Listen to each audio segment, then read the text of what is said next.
Hello everyone, welcome back to Smart Classes YouTube channel.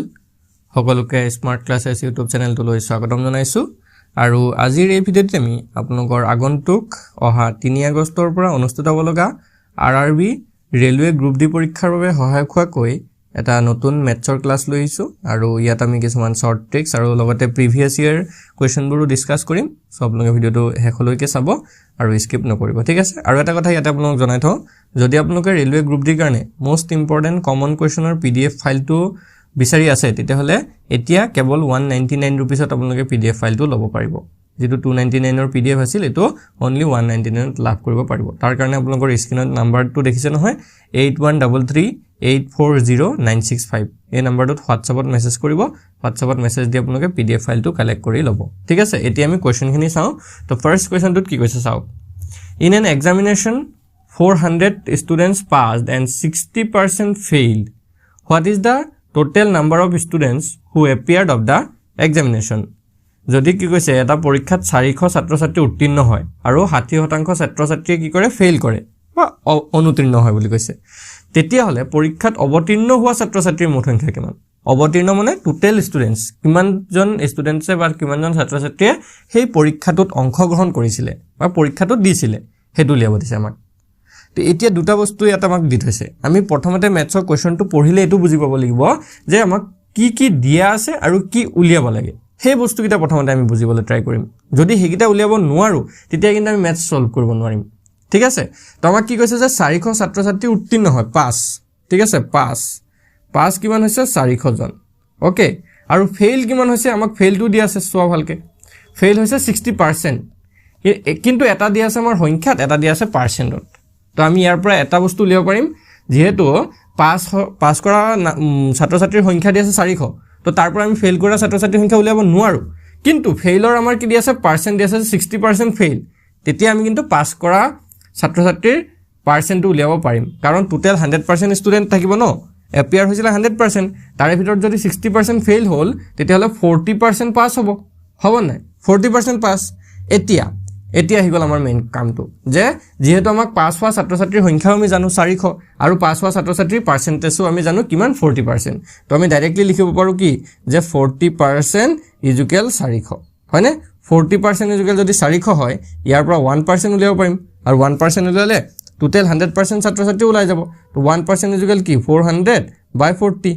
00 cancel 4 যদি আমি 40 কাটি দিও 10 বাৰ যাব তো 1% ইকুৱেল যদি 10 হয় তো 100% ইকুৱেল কিমান হৈ যাবগে 100% হৈ যাবগে 1000 100% কিমান হৈ যাব 1000 তো টোটাল হেই পৰীক্ষাটোত ছাত্ৰ-ছাত্ৰী অৱতীৰ্ণ হোৱা ছাত্ৰ-ছাত্ৰীৰ সংখ্যা হৈ যাব 1000 জন অপচন বি হৈ যাব কাৰেক্ট আনসাৰ হৈ গল এটোৱে হয় যদিহে ভালদৰে আপোনালোকে কোৱেশ্চনটো পঢ়ি বুজি পায় তেতিয়াহে কৈছো সলভ কৰিব পাৰিব নহলে কিন্তু প্ৰবলেম হৈ যায়গে পিছত কাৰণ কোৱেশ্চনটো পঢ়ি বুজি নোপোৱা হয় কি কৈছে অৱতীৰ্ণ কাক কয় উত্তীৰ্ণ অনুত্তীৰ্ণ এইবিলাক যদি বুজি নাপায় তেতিয়ালে প্ৰবলেম হ'ব ওকে নেক্সট কোৱেশ্চন চাও কি কৈছে which of the following number is divisible by 3 তলৰ কোনটো সংখ্যা 3 ৰে হৰণযোগ্য কেতিয়াবা divisible by 9 বুলিও হ'ব পাৰে কেতিয়াবা divisible by 4 বা 5 বা 6 বা 7 এনেকুৱা যদি আহি যায় তেতিয়া আমি কেনে গম পাম যে তলৰ কোনটো সংখ্যা কিহেৰে বিভাজ্য তো তাৰ কাৰণে আমি বিভাজ্যতাৰ নিয়মখিনি জানিব লাগিব হয় না নহয় তো ইয়াত যেটো আমাক 3 দিছে আমি 3 ৰে বিভাজ্যতাৰ নিয়মটোৱে মই এটো ভিডিঅত কৈ দিম নেক্সট ক্লাছত আমি আৰু বেলেগ সংখ্যাৰ বিভাজ্যতাখিনিও শিকিব লাগিব ঠিক আছে তো 3 ৰে বিভাজ্যক আমি কেনেকৈ চেক কৰিম তো তাৰ কাৰণে আমি এটা অপচন চেক কৰিব লাগিব ঠিক আছে এটা অপচনৰ জৰিয়তে চাম তো কি কৰিব লাগিব হেতু বুজি লওক দে প্ৰথমতে 3 ৰে বিভাজ্য কোনো সংখ্যা 3 ৰে বিভাজ্য হয় নে নহয় কেনেকৈ জানিম তো তাৰ কাৰণে আমি যিটো সংখ্যা আমাক দিয়া আছে প্ৰথম অপচনত দিছে 3745 তাৰ যিমান কেইটা ডিজিট আছে কিটা যোগ কৰি দিয়ক 3 যোগ 7 যোগ 4 যোগ 5 গুটেকেইটা যোগ কৰিল নহয় 3 হাতে 10 10 4 14 14 পাছে কিমান 19 যেটো আমি যোগফল পাম সেই যোগফলটো কি হ'ব লাগিব 3 ৰ গুণিতক হ'ব লাগিব কি হ'ব লাগিব 3 ৰ গুণিতক হ'ব লাগিব যদিহে 3 ৰ গুণিতক ওলাইছে তেতিয়া গম পাম যে সেই সংখ্যাটো 3 ৰে হৰণ যাব যেহেতু 19 ওলাইছে 3 ৰ গুণিতক নহয় তো আমি এই অপচনটো ক্যান্সেল হৈ গল মানে এটো 3 ৰে বিভাজ্য নহয় নেক্সট যদি আমি চাও 8 + 4 + 7 + 3 মানে 8 আছে 12 12 হাতে কিমান 19 20 21 22 পাইছো তো এটো 3 ৰ গুণিতক নহয় নেক্সট যদি আমি চাও 9 + 8 + 7 + 6 হয় না নহয় তো এইটো যদি চাওঁ 9 8 17 17 হাতে হৈ গ'লগে 24 24 6 কিমান 30 24 6 কিমান 30 30 পাইছো তো 30 টো 3 গুণিতক হয় তো অপশন সি হৈ যাব পাৰে আমাৰ শুদ্ধ উত্তৰ ঠিক আছে অপশন সি টোৱে শুদ্ধ উত্তৰ হ'ব নেক্সট টো চাব পাৰো আমি 2 + 4 + 5 + 6 কৰিলে কিমান হয় 2 4 6 6 5 11 11 6 কিমান 11 6 17 হ'ব এটো 3 গুণিতক নহয় সো আমি পালো যে option C is the right answer ঠিক আছে option C is the right answer হৈ গল বুজি পাইছে সবে এনে ধৰণে আমি কোৱেশ্চনখিনি সলভ কৰিব লাগিব ওকে নেক্সট কোৱেশ্চনটো আমি চাম এতিয়া ঠিক আছে নেক্সট কোৱেশ্চনটো চাম কি কৈছে two number are in the ratio 3:4 and their average is 21 then what will be the larger number দুটা সংখ্যাৰ অনুপাত দি আছে আমাক 3:4 আৰু ইহঁতৰ গড় দিছে 21 তেন্তে ডাঙৰ সংখ্যাটো কিমান হ'ব উলিয়াব লাগে ঠিক আছে তো আমি তো কেনেকৈ সলভ কৰিম আৰু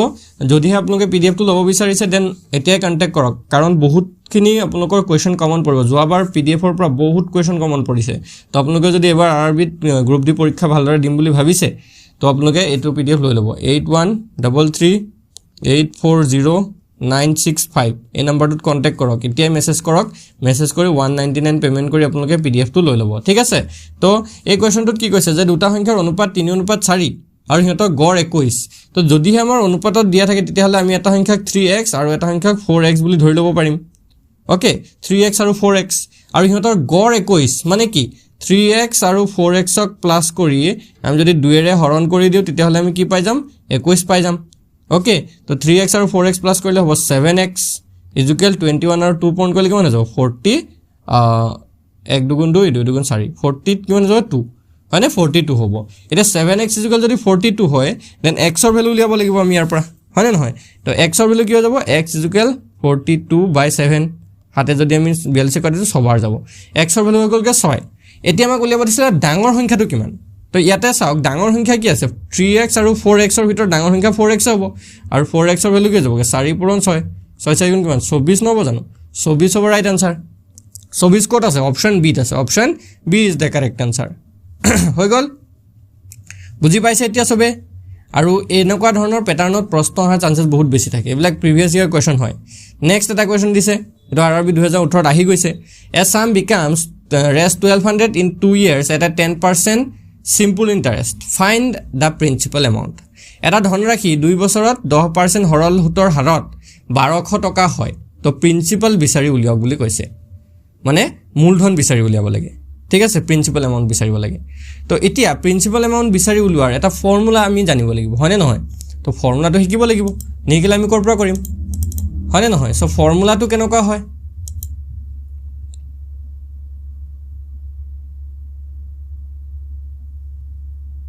ঠিক আছে ফৰ্মুলাটো আমি শিকিবই লাগিব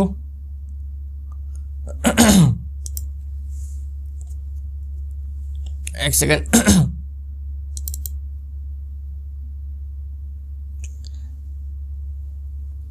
এতিয়া ফৰ্মুলাটো হেকাৰ আগত আমি আৰু দুটা বস্তু শিকিলম যে আমাক কি কি দিয়া আছে হয়নে নহয় আমাক কি কি দিয়া আছে আৰু কি উলিয়াব দিছে তো 2 বছৰ বুলি কৈছে অৰ্থাৎ টাইম আমাক দিয়া আছে টি দিয়া আছে 2 ইয়াৰ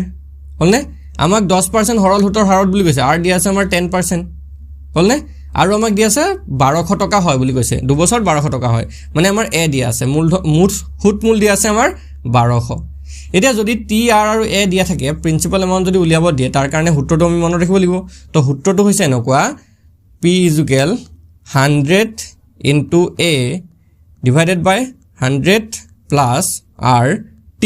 এটো ফৰ্মুলা লগালে আমাৰ আনসাৰ আহি যাবগে তো 100 into a মানে কি 100 পূৰণ 1200 তলত কি হৈ যাবগে 100 যোগ rt rt মানে কি 10 পূৰণ 2 10 2 গুণ কিমান 20 120 ওপৰত কিমান হ'ব 100 পূৰণ 1200 তলত কিমান 120 হল 0 0 কেনসেল 12 12 এবাৰ যাব মানে 10 হৈ গলগে তো 100 আৰু 10 পূৰণ কৰিলে কিমান হৈ যাব 1000 হয়নে 1000 হৈ যাব answer option A is the right answer এটা বুজি পাইছে সকলে তো এই ফৰ্মুলা যেটো আছে আমি p = কি পাইছিলো 100 into a divided by 100 plus rt এই যেটো ফৰ্মুলা পাইছিলো সেই ফৰ্মুলাটো আমি সদায় মনত ৰাখিব লাগিব কাৰণ ফৰ্মুলাটোৰ পৰাইহে কোৱেশ্চনটো আহিব ঠিক আছে বুজি পালে এতিয়া সো এই ধৰণে আমি কোৱেশ্চনটো সলভ কৰিব পাৰো ওকে নেক্সট আৰু এটা কোৱেশ্চন এটো আৰবি 2022 ত আহি গৈছে গ্ৰুপ ডি 22 ত আহিছে a can complete a work in 15 days and b in 10 days together they can complete it in কি কৈছে এ এটা কাম 15 দিনত সম্পূৰ্ণ কৰিব পাৰে আৰু বি এ একেটা কাম 10 দিনত সম্পূৰ্ণ কৰিব পাৰে তো একেলগে তেওঁলোকে ইয়াক কিমান দিনত সম্পূৰ্ণ কৰিব পাৰিব একেলগে যদি এ আৰু বি দুইজনে কাম কৰে তেতিয়াহ'লে কামটো কিমান দিনত সম্পূৰ্ণ হ'ব সো এটো টাইম এণ্ড ৱৰ্কৰ বহুতে এটা ইম্পৰ্টেণ্ট কুৱেশ্যন হয় আৰু বহুত বেছিক কুৱেশ্যন হয় ইয়াতকে হাই লেভেলৰ কুৱেশ্যন আহাৰ চান্সেছ থাকে কাৰণ গ্ৰুপ ডি পেপাৰখন ইমান ইজি নহয় ইমানো সহজ নহয় যে আপোনালোকে ডাইৰেক্টলি এদিন দুদিন পঢ়িবা এসপ্তাহ এমাহ পঢ়িয়ে ডাইৰেক্টলি ক্লিয়াৰ কৰিব পাৰিব এবছৰ দুবছৰ পঢ়িও বহুতৰে ক্লিয়াৰ নহয় ঠিক আছে তো ইয়াত কি কৈছে যে এ এটা কাম 15 দিনত কৰিব পাৰে এ কিমান দিনত কৰিব পাৰে 15 দিনত ওকে মই ইফালে লিখিছোঁ বাৰু এ কৰিব পাৰে 15 দিনত আৰু বি এ কৰিব পাৰে 10 দিনত তো ফাৰ্ষ্ট অফ অল আমি কি কৰিম 10 আৰু 15 ৰ এলচিএম ল'ম 10 আৰু 15 কি ল'ম এলচিএম আৰু এলচিএম যেটো থাকিব হেইটোৱে হৈছে ইহঁতৰ টোটেল ৱৰ্ক এলচিএম যেটো 30 হ'ব 15 10 এলচিএম 30 আৰু এইটোৱে হ'ব ইহঁতৰ টোটেল ৱৰ্ক মুঠ কাৰ্য এতিয়া কি কৰিম আমি এৰ এফিচিয়েন্সি উলিয়াম এফিচিয়েন্সি মানে হৈছে কাৰ্য কৰিব পৰা ক্ষমতা আৰু হেতু কেনেকৈ উলিওৱা হয় আমি যেটো টোটেল ৱৰ্ক পাইছিলো টোটেল ৱৰ্কটোক এৰ যেটো কাৰ্য কৰাৰ টাইম আছিলে 15 দিনত কৰিব পাৰে বুলি কৈছে না ইয়াৰে হৰণ কৰিলে হ'ল 15 30 হৰণ কৰিলে দুবাৰ যাব 10 30 হৰণ কৰিলে তিনিবাৰ যাব তো এ কাৰ্য কৰা এফিচিয়েন্সি 2 আৰু বি ৰ কাৰ্য কৰা এফিচিয়েন্সি 3 এফিচিয়েন্সি মানে এনেকৈ বুজিব পাৰো যে কি কৰিব পাৰে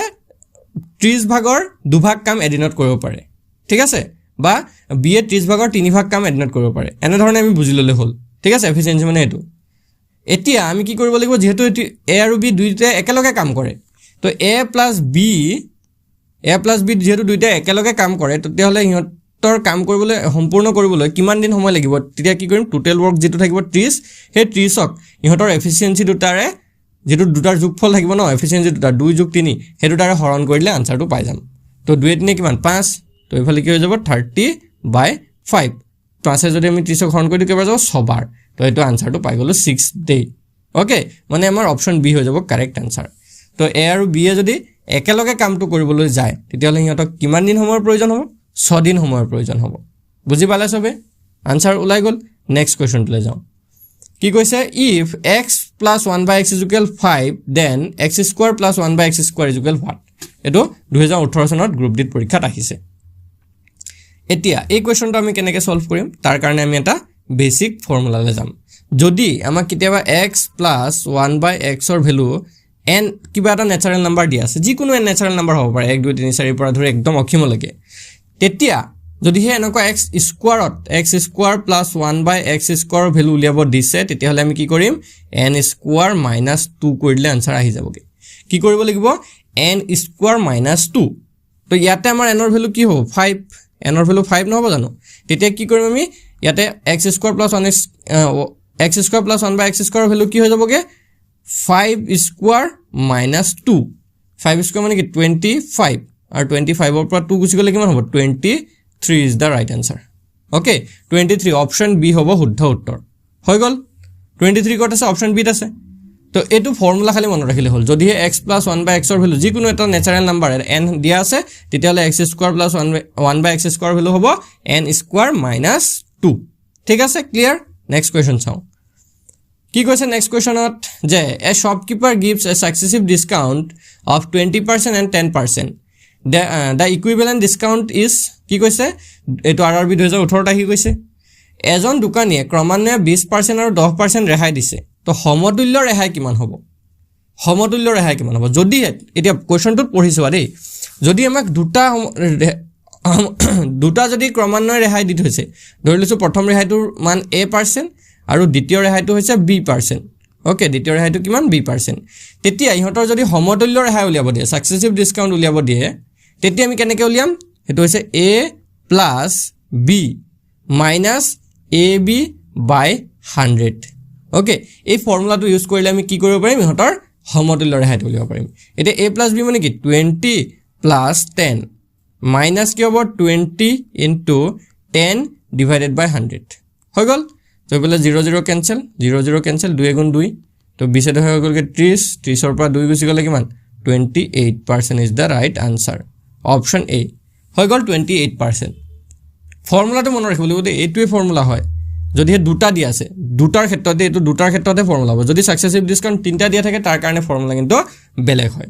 তাৰ ফৰ্মুলা বেলেগ হ'ব ওকে সো এইখিনি মনত ৰাখিব লাগিব ঠিক আছে এটো বুজি পালে আনসাৰ ওলাই গল next question the value of 120 power to the power 2/3 এটা sorry 125 to the power 2/3 year value টো উলিয়াব লাগে 125 আছে আৰু ইয়াৰ ওপৰত পাৱাৰ আছে 2/3 আছে সো এতিয়া আমি এক কেনেকৈ উলিয়াম অলপমান যদি ধ্যান দিও এই 125 টোক আমি অলপ ভাঙি ল'ব লাগিব কেনেকুৱা ইয়াৰ 125 ক আমি কিবা সংখ্যাৰ পাৱাৰ হিচাপে লিখিব পাৰো নেকি তো আমি যদি ভালদৰে ধ্যান দিও 125 মানে কি হয় 5 into 5 into 5 হয় মানে আমি কি লিখিব পাৰো 125 ক 5 কিউব লিখিব পাৰো পাৰো নে কি লিখিব পাৰো 5 কিউব লিখিব পাৰো তো এটো হৈ যাব 5 কিউব আৰু তাৰ ওপৰত পাৱাৰ কি হৈ যাব 2/3 এটা পাৱাৰৰ ওপৰত যদি আকৌ পাৱাৰ থাকে মানে এটো এটা 5 কিউব হৈ আছে তাৰ ওপৰত আকৌ 2/3 হৈছে না পাৱাৰটো তেতিয়া কি হৈ যায় এটা পূৰণ হৈ যায় মানে 5 তাৰ পিছতে 3 into 2/3 হৈ যায় পাৱাৰ কিটা কি হৈ যায় পূৰণ হৈ যায় এটা 3 into 2/3 কৰিলে কি হ'ব 3 3 ক্যান্সেল থাকিলে 5 স্কয়াৰ মানে কি থাকি গল 5 স্কয়াৰ আৰু 5 স্কয়াৰ ভ্যালুটো হৈছে 25 is the right answer option C বুজি পাইছে দেখিবলটো কোৱেশ্চনটো টান লাগে বহুত যেতিয়া আমি মেথডটো জানি যাও মেথডটো যেতিয়া শিকি যাও তেতিয়া কিন্তু আমাৰ ইজি লাগি যায় ও এটোটো এনেকৈ ওলাই গৈছে লগে লগে ওলাই গৈছে তো হেকাৰণে কৈছে ম্যাথছ কিনি যদি আপোনালোকে ভালদৰে মনত ৰাখিব পাৰে যদি ভালদৰে প্ৰেক্টিস কৰে তেতিয়া হলে ম্যাথছত বহুত ধুনিয়া নম্বৰ উঠাবলৈ বাকি সাবজেক্ট জিকে নিচিনা নহয় যে এটো পঢ়ি অহা নাই নোৱাৰিম পাহৰি থাকিলো কিন্তু ম্যাথছত অকল ফৰ্মুলা খিনিয়ে মনত ৰাখিব লাগে তাৰ পিছত হেখিনি যিকোনো ধৰণৰ প্ৰশ্ন দিলে পাৰিব হয় নে নহয় সো আজি ক্লাছত আমি এখিনিয়ে চালো আই হোপ সকলোৰে ক্লাছটো ভাল লাগিব নেক্সট ক্লাছটো আপোনালোকে পাই যাব যদি আপোনালোকে ভালদৰে ৰেসপন্স দিয়ে ঠিক আছে তো আজি এখিনিকে কৈ মই এই ক্লাছটো আমৰিছো আৰু যদি পিডিএফ লাগে লৈ লব 8133840965 এই নম্বৰটোত মেসেজ কৰি 199 रुपीस পেমেন্ট কৰি আপোনালোকে পিডিএফ টো কালেক্ট কৰিব পাৰিব ধন্যবাদ